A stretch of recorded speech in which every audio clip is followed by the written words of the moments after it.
नमस्कार दोस्तों, हमारे चैनल रियल फैक्ट सनातन में आपका फिर से स्वागत है। मित्रों, जब कोई बच्चा मां के गर्भ से जन्म लेता है तो उसका रोना स्वाभाविक है। परंतु क्या आपने कभी सोचा है कि जिस बच्चे ने अपनी पहली सांस ली है उसके जन्म लेते ही रोने का क्या कारण हो सकता है?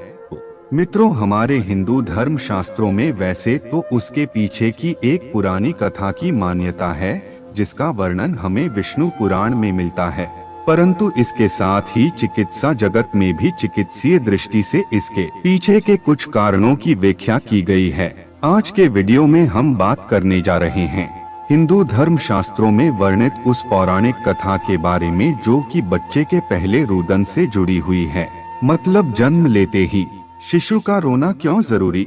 मित्रों, क्या आपने कभी ध्यान दिया है जन्म के समय जब बच्चे रोते हैं तुमको रोने की आवाज कैसी होती है? जैसे मैं पूछ रहा हूँ, कहाँ ऐसा इसलिए होता है क्योंकि धरती पर आने के बाद उसे लगता है कि वह कहाँ गए। वह परम ब्रह्मा से कहता है कि हे भगवान, मुझे फिर से संसार में क्यों भेज दिया?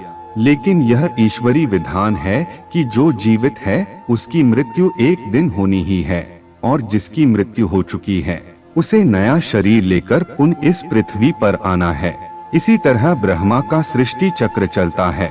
ब्रह्मा की सृष्टि संचार क्रम से जुड़े एक वर्षन की व्याख्या विष्णु पुराण में भी की गई है, जिसमें बच्चे के पहले रुदन का रहस्य छिपा है। विष्णु पुराण में सृष्टि रचना के समय का जो वर्णन मिलता है उसमें ब्रह्मा जी जब अपने समान पुत्र उत्पन्न करने के लिए चिंतन करने लगे तब उनकी गोद में नीलवर्ण वाला एक बालक प्रकट हुआ। यह बालक ब्रह्मा जी की गोद से उतरकर रोता हुआ इधर उधर भागने लगा। ब्रह्मा जी ने उस बालक से पूछा कि तुम क्यों रो रहे हो? प्रश्न के उत्तर में बालक ने कहा कि मैं कहाँ हूँ, मैं कहाँ हूँ, मैं कौन हूँ, मेरा नाम क्या है? इस पर ब्रह्मा जी ने उसे बताया कि जन्म लेते ही तुमने रोना शुरू कर दिया, इसलिए अब से तुम्हारा नाम रुद्र है।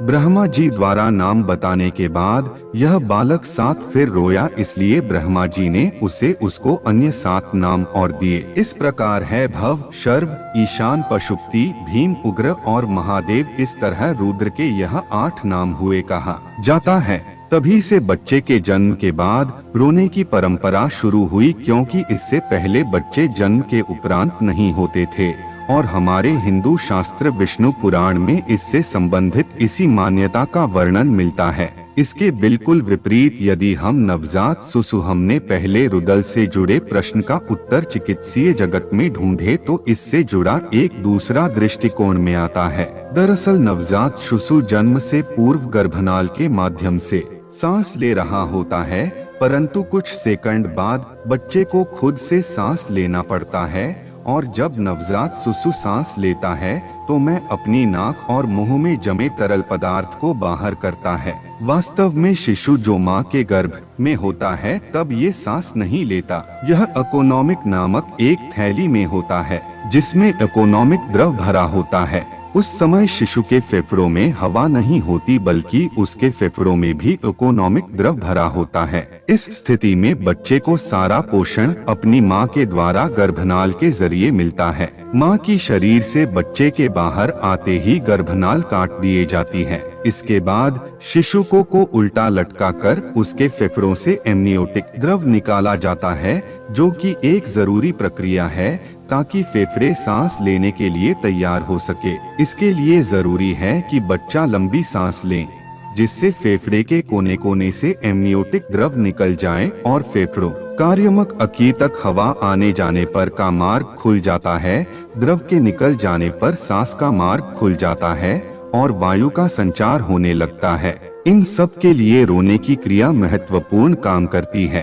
दरअसल रोते समय बच्चा गहरी सांस लेता है। यही वजह है कि जन्म के बाद अगर बच्चा खुद नहीं रोता है तो उसे हल्की सी चपत लगाकर रुलाया जाता है, क्योंकि यदि बच्चा जन्म के तुरंत बाद न रोए तो इस द्रव के फेफड़ों में होने के कारण बच्चे को ऑक्सीजन नहीं मिल पाएगी और उसकी मौत का कारण भी बन सकती है। क्या आप जानते हैं जन्म के समय रोने से बच्चे के शरीर में पर्याप्त मात्रा में ऑक्सीजन जाती है, जिसे उसकी मस्तिष्क का विकास होता है। वहीं दूसरी ओर यदि कोई बच्चा जन्म के उपरांत देरी से रोता है तो उसके मस्तिष्क में ऑक्सीजन नहीं पहुंच पाती और ऐसे बच्चे में मानसिक विकास प्रति के आशंका बढ़ जाती है। प्रसव की प्रक्रिया माँ और बच्चे दोनों के लिए कष्टदायक होती है। बच्चा बहुत सक्रिय मार्ग से निकलकर दुनिया में आता है। बाहर का वातावरण की माँ के शरीर के अंदर मिले वातावरण से अलग होता है। सुरक्षित माहौल से निकलकर मुश्किलों से भरे माहौल में आना भी बच्चे के रोने का एक कारण है।